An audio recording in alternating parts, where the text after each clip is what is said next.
হেমলতার মায়া লাগছে পদ্মজার ঘুম ভাঙাতে, তবুও আদরে গলায় ডাকলেন, পদ্ম, এই পদ্ম। পদ্মজার চোখ খুলে মাকে দেখে দ্রুত উঠে বসে। যেদিন ঘুম থেকে উঠতে দেরি হয় সেদিনই হেমলতা ডেকে তোলেন। পদ্মজা অপরাধী কণ্ঠে প্রশ্ন করল, বেশি দেরি হয়ে গেছে আম্মা? আম্মা, সমস্যা নেই, মুখ ধুয়ে খেতে আয়। পদ্মজা দ্রুত কলপাড়ে গিয়ে ব্রাশ করে, মুখ ধৌত করে। হেমলতা শিক্ষকের মেয়ে, তাই তার মধ্যে নিয়ম নীতির প্রভাব বেশি। মেয়েদের শক্তপোক্ত নিয়মে রেখে বড় করেছেন। পদ্মজা রান্নাঘরে ঢুকে দেখল প্লেটে খাবার সাজানো। সে মৃদু হেসে প্লেট নিয়ে টেবিলে গিয়ে বসল।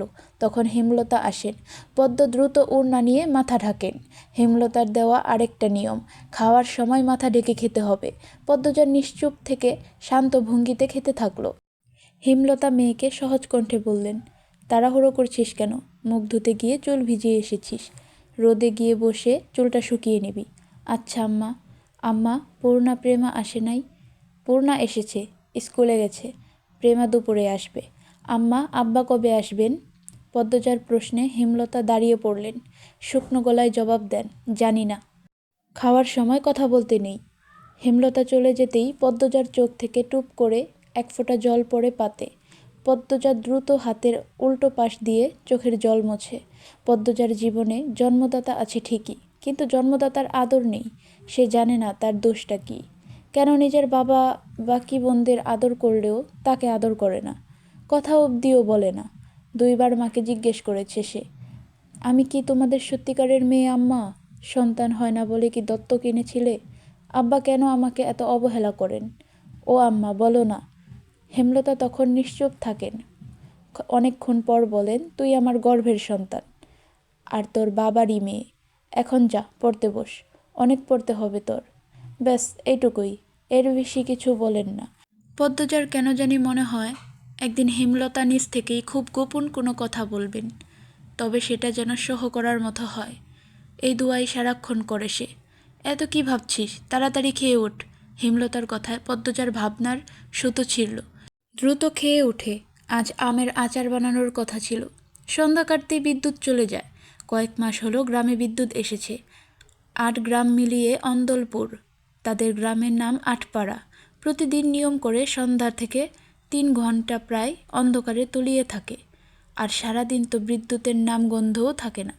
বিদ্যুৎ দিয়ে লাভটা কি হলো? পদ্মজা, পূর্ণা, প্রেমা 3 বোন একসাথে পড়তে বসছিল। বাড়ি অন্ধকার হতেই 9 বছরের প্রেমা খামচে ধরে পদ্মজার ওড়না। পদ্মজা মৃদু স্বরে ডাকল, আম্মা, আম্মা, আয় টর্চ নিয়ে যা। হেমলতার আহ্বানে পদ্মজা উঠে দাঁড়ালো। প্রেমা অন্ধকারে খুব ভয় পায়। পদ্মজার ওড়না ছিঁড়ে পূর্ণার হাত চেপে ধরে।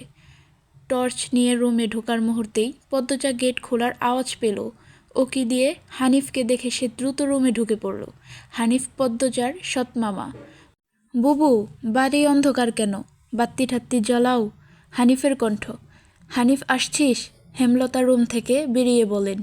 হাতে হারিকেন। হানিফ সবকটি দাঁত বের করে হাসল, বলল, হ, আমি। আয় ভেতরে আয়। হানিফ বারান্দা পেরিয়ে ঘরে ঢুকে বলল, তোমার সেরিগুলান কইতে? আছে রুমেই, পড়ছে। এই অন্ধকারেও পড়ে? হেমলতা কিছু বলেন না। হানিফ এই বাড়িতে আসলে কেন জানি খুব অস্বস্তি হয়, অকারণেই। ওদের খাওয়ার সময় হয়েছে, তুইও খেয়ে নে। এইখানেই খামু, না তোমার সরাইখানাত যাইতে হইব? কথাটা রসিকতার ছিল। গ্রামে থেকেও হেমলতা খাওয়ার জন্য আলাদা রুম নির্বাচন করেছেন, সেটা হানিফের কাছে রসিকতাই বটে। হেমলতার প্রশ্নের জবাবে সোজাসাপটা না দিয়ে বললেন, খেতে চাইলে খেতে আয়।